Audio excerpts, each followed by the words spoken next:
Good morning, guys. Welcome to RX for Fi. Thank you for joining me on my journey to financial independence. Happy belated Mother's Day to everybody out there. We'll go ahead and jump straight into the meat and potatoes of what I wanted to talk about today, and that is my biggest financial mistakes. And I've made plenty of them, even though I'm still fairly young. I'm 32 years old.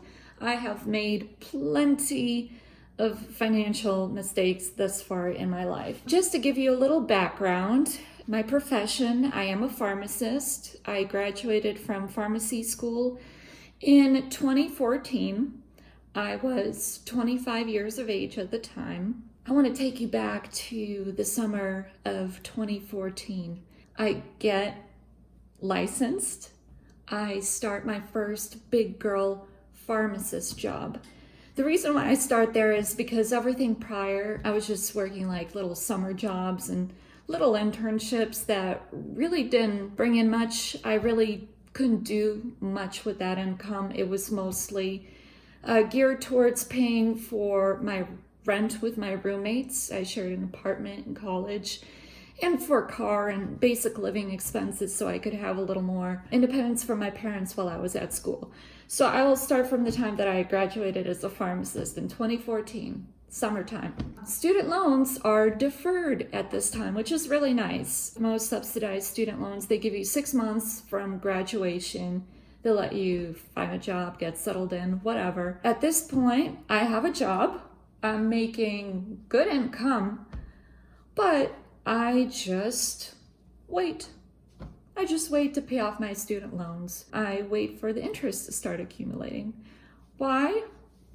I don't know. Friends, if you have student loans and you're about to graduate, I really encourage you to find out who your student loan processor is. If that's the only thing you do, do that. Find out who your student loan processor is. Get online, set up an account with them, even before you have a job. Just be ready. Look at all the loan distributions that you have open, so you have at least some kind of anticipation of what's coming for you. Basically what I did was I ignored all of that, didn't think about it. I knew I had 6 months, and I just waited for the letter to come in the mail. After about 6 months, it did come in the mail. My student loan processor, I found out that way, was Nelnet. After I got that first letter, I actually did go online, did register with them and open up an account. And from there on out, I paid everything on my account. The other mistake I made was I didn't think about retirement at all. I realize this is a pretty common mistake, especially with young people. When you're in your 20s, retirement seems so distant. It seems so insignificant.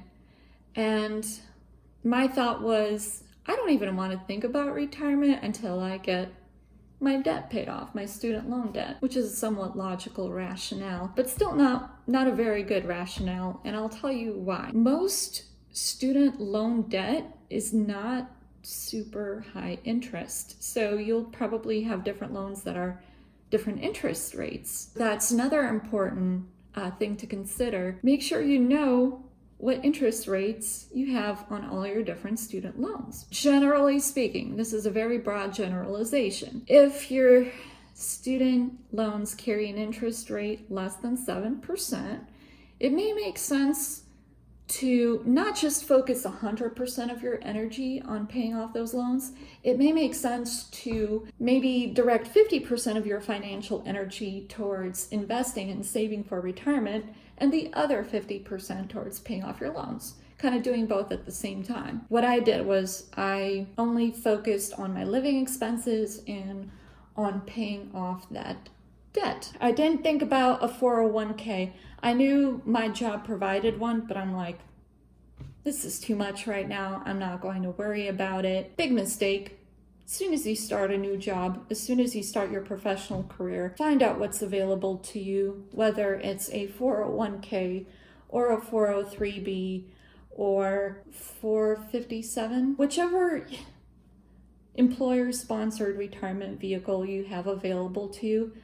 Make sure you set it up, make sure you know about it, do a little research, do your homework, know what you're contributing to it. preferably contribute something, at least to meet the match. So many people miss out on the match. They don't contribute anything, and they're missing out on free money that their employer could be putting into their retirement account just for taking advantage of said retirement account. So yeah, I had no idea about any of this. I knew I'd have to figure it out at some point, but my attitude basically was, I can't be bothered with this right now, which is a very naive attitude and approach at this time.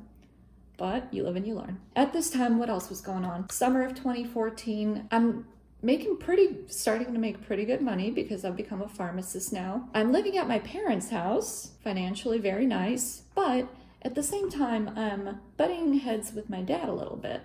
And I'm 25 years old, I want my own space. I want a date. I decided in October of 2014 that I want my own place. Roughly, I'm getting $7,500 into my checking account each month, which is a whole lot of money for me. I feel very happy. I feel pretty rich. I know I want my own place, so I start looking, and I find this really nice place on Craigslist, actually, and it costs $1,150. It's in my perfect location. I love the neighborhood. I go to see the place. I love it. It's got really nice finishes, hardwood floors, totally redone bathroom, a kitchen with stainless steel appliances and granite countertops. And it's pretty spacious. It's one bedroom, but it's a spacious one bedroom. Parking in the basement, perfect for a single woman. And in a neighborhood that feels very safe. My friend is like 5 minutes away. I love it. I sign a 1-year agreement with this guy.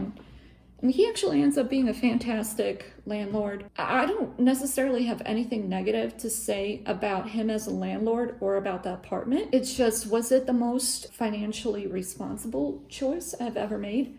No, that apartment was not the most financially responsible choice I made. Even though I very well could afford it, it was roughly 1/6 of my income. Had I found a less expensive place to rent, let's say in the Cleveland market, you can find a pretty good apartment, 1-bedroom apartment, sometimes for $700. It's totally doable. This was a more or less luxe apartment for me, but I decided to go that way. It was just a 1-year contract. But yes, I could have been saving probably a good $300, $400 a month had I chosen a more economy option for my housing. I didn't really want roommates at the time because I had roommates all through my college career as I was away studying. So it was nice as far as personal development just to have my own place. Fortunately, after that, the situation with my aunt changed. My aunt started a family and moved out of her apartment, her condo, actually. It's a condo apartment. She offered me to move in there, and when my lease expired, I moved in there. And my only expenses at my aunt's place were $220 in maintenance fees and property taxes, which were $1,600 a year, I believe.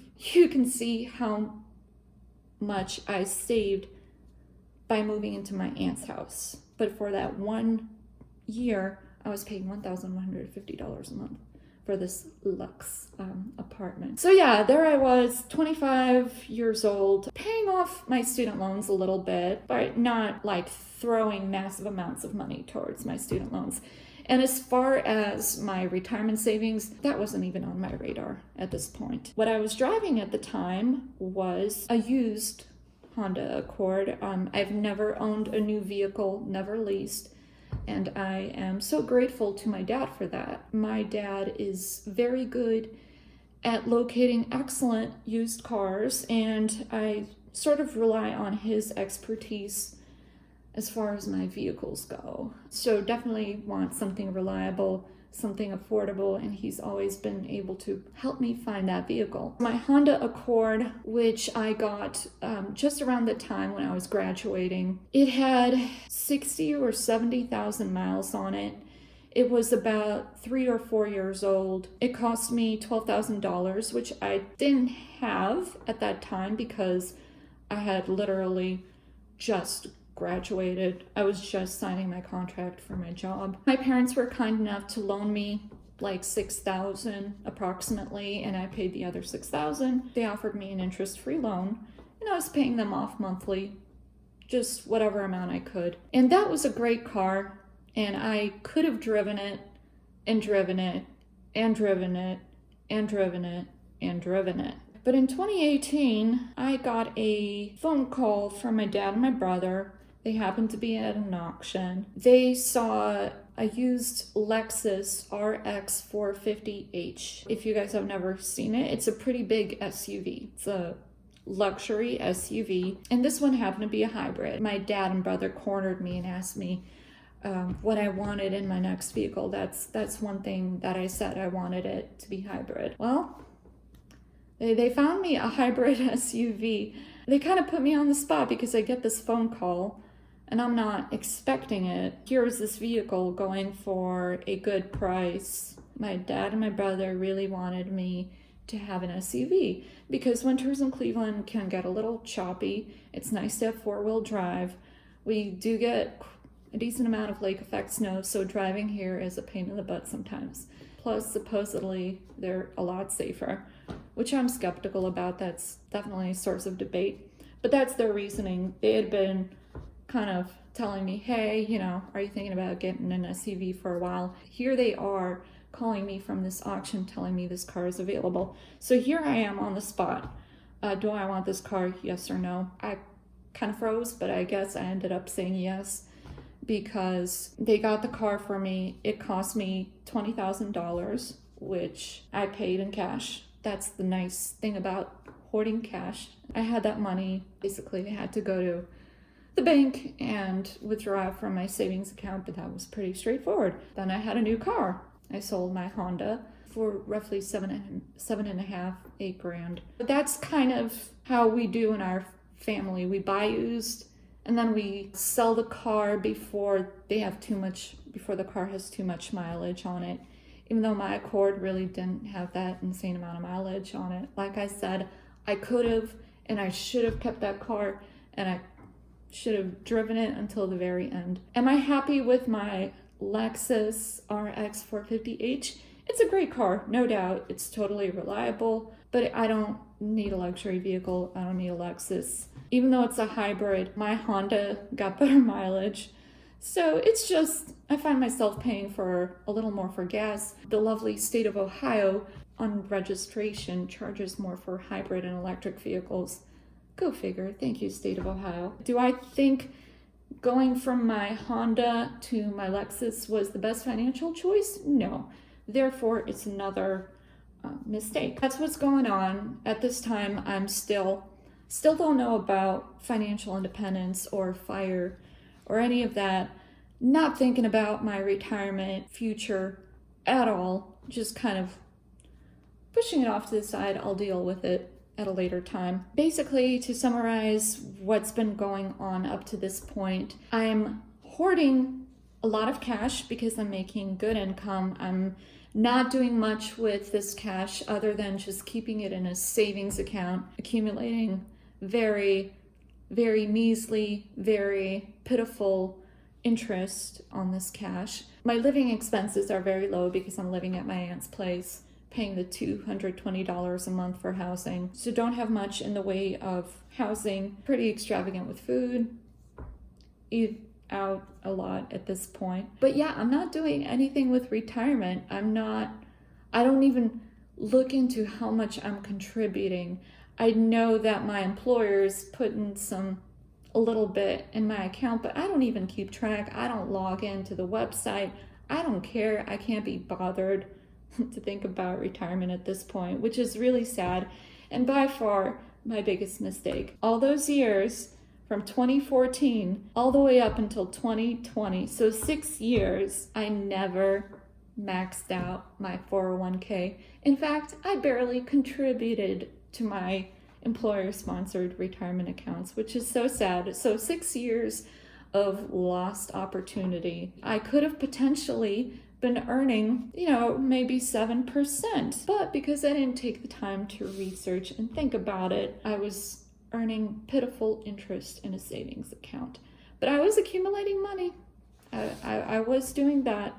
And again, this was prior to fire. This is ignorance at its worst. A lot of people make the same mistake, but if there's anything you do, please max out your employer-sponsored retirement accounts. Get that match. I did none of that for about 6 years. Yes, 2020 was the first year that I maxed out my retirement account. But that's not it. I made some other financial mistakes. Let me briefly swing around and show you physically. You guys see that? That is a grand piano. I bought it in the beginning of 2019. I bought it new. I bought it cash. It cost me $20,000. I didn't have to finance it, which is pat on the back to me for that I didn't finance a piano. But it's still $20,000. And my rationale was, my income is good. I can treat myself. I've always had a love for music, and it's definitely one of my biggest hobbies. So I really wanted a piano. I thought it's something I can have for years, all of which is true. But keep in mind that when you're young, when $20,000 leaves your bank account in your youth, that is lost opportunity. So I want to introduce some of you who are now familiar with the rule of 72 to the rule of 72, which basically helps you calculate how long it takes your money to double if you invested in the stock market. Generally speaking, the stock market has averaged 7%. There will be years when it's lower, there will be years when it's significantly higher, but it averages on 7%. So if you divide 72 by 7, it's roughly 10 point something. But that means it will take, on average, 10 years for your money to double if you invested in the stock market. I'm about 29 in 2019, I'm 29, 30 when I buy this piano. If I had instead invested that into something like VTSAX, assuming a 7% return, which in all honesty, it could have been a lot higher, because we can all think about the end of 2020 and how lucrative that was for people invested in the stock market. But anyway, assuming a 7% return, I could have, instead of $20,000, $40,000 to my name had I invested it after 10 years. So roughly at the age of 40, that money could have magically doubled. And lost opportunity, guys. Do I regret investing in myself and my hobby? Not completely, but I still think you could consider this a financial mistake. I didn't think about the rule of 72 when I was purchasing this piano. I didn't understand the full implication of taking $20,000 and choosing to spend it rather than invest it. But you know what? You live and you learn. And as soon as I bought that piano, I felt a little sense of guilt. And you know what that sense of guilt did? It made me think, hey, well, I've made this extravagant purchase. This was $20,000 on something that's not housing or a vehicle. This didn't seem like a practical purchase. This was a hobby, something, a splurge on myself. So I figured I've splurged $20,000 on this piano. Now I'm going to be responsible and I'm going to invest. As crazy as it sounds, this extravagant purchase led me to investing. Now I went about investing all the wrong way. Instead of reading up on my own and learning about the stock market, I did the easiest thing. I walked into my local bank, Fifth Third. I walked into my local branch and I said, hello. And they treated me like royalty there.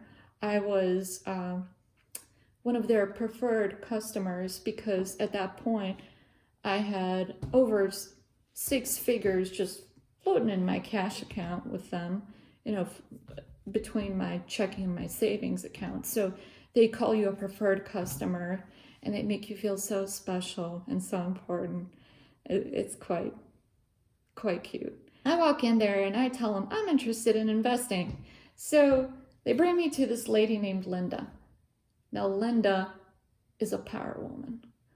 You can tell from the way she's talking, her confidence is at 100%. She's well-spoken, elegant, confident. You talk to her and it seems like, yeah, she knows what she's doing. She's smart. She knows her stuff. This is the kind of person I want to be with. I want to be with Linda, right? Well, Linda is just a face. Linda sits me down and she's like, oh my God, I want to take you under my wing. I'm so excited to work with such a young woman, and you've got so much potential, and you've got a good income, and you've been working on this nest egg. So she talks to me about risk aversion and asks me, pretty much how much I want to invest and what's my comfort level with risk. She tells me to open up a brokerage account. In order to open up this brokerage account, I think you have to invest a minimum of $50,000. So that's what I do. I'm like, I'll start off slow. I'll start off with $50,000. Together, we kind of build, after I answer a few of her questions, we kind of build a risk-averse profile, 20 to 25% bonds and about 75% stocks. Very kind of minimal risk-averse profile. She helps me open up that brokerage account, and that brokerage account is managed by Goldman Sachs. Does this brokerage account do pitifully? No. Does it do phenomenally? No. I put another $40,000 in. So I think I invested about a total of $90,000 into that brokerage account, and it's chugging along and it's making some money, and it's better than a savings account. It's better than having that money sit in a savings account. Late 2019, I come across FIRE. I start listening to podcasts. I start listening primarily to Choose FI at that point. And I'm hearing about these people investing in index funds, and I'm starting to learn the difference between actively managing your investments, or rather paying a financial advisor to actively manage your investments versus passively investing them yourself into something like index funds. At that point, I realized, damn, I went about this all the wrong way. I don't want a financial advisor. I don't want Linda taking even 1% of my cut, and then on top of that, Goldman Sachs is taking something and the fund itself is earning a particular percent. I'm going to be better off managing this myself. I began the long and tedious process of closing out that brokerage account with Goldman Sachs and having everything transferred over there. I tried to wait about a year because I didn't want to realize short-term capital gains. I didn't want to pay a lot of short-term capital gains tax. So I was trying to figure all of this out. My point is, if you haven't started investing yet, but you want to get started, you do not need a financial advisor. Investing is not necessarily rocket science, and there are very good ways that you can invest yourself. If you want to pay somebody to do that, they're not necessarily going to do better than you, by all means. I'm not into that. As I started to learn more about investing, I decided I want to do this myself. And that pretty much brings me all the way around to where we are today. So just to summarize, because I've been talking a lot, my biggest mistake, not contributing to my 401k, just completely ignoring it, being completely ignorant, completely just, I'll deal with it later. Such a bad attitude, such a bad mindset. College students, young people, if you're listening to this, please, please, please research into your employer-sponsored plan. Get started today, because there's nothing more important in investing than time. If you are young, you are fortunate. If you can max out your employer-sponsored account, if you can't max it out, at least meet the match. Find out how much of it is vested in case you're going to be switching jobs You don't want to lose that money that your employer put into your account on your behalf. Be mindful of your housing and your cars. And if you're going to splurge on something fun for yourself, like a piano, don't finance it. If you don't have cash for it, don't do it at all. Consider the rule of 72. Consider that likely whatever X amount you spend, if you had invested it, it would probably double in 10 years. Oh, $100 doubled in 10 years is only $200. But like something substantial like that piano, $20,000 becomes $40,000 or more, likely more in 10 years. So I had opportunity loss there. So yeah, those are my mistakes. They got me to where I am today. All I can do is learn from them. I can't change the past. I hope you will learn from my mistakes, and I hope this video was helpful for you. Have a wonderful day.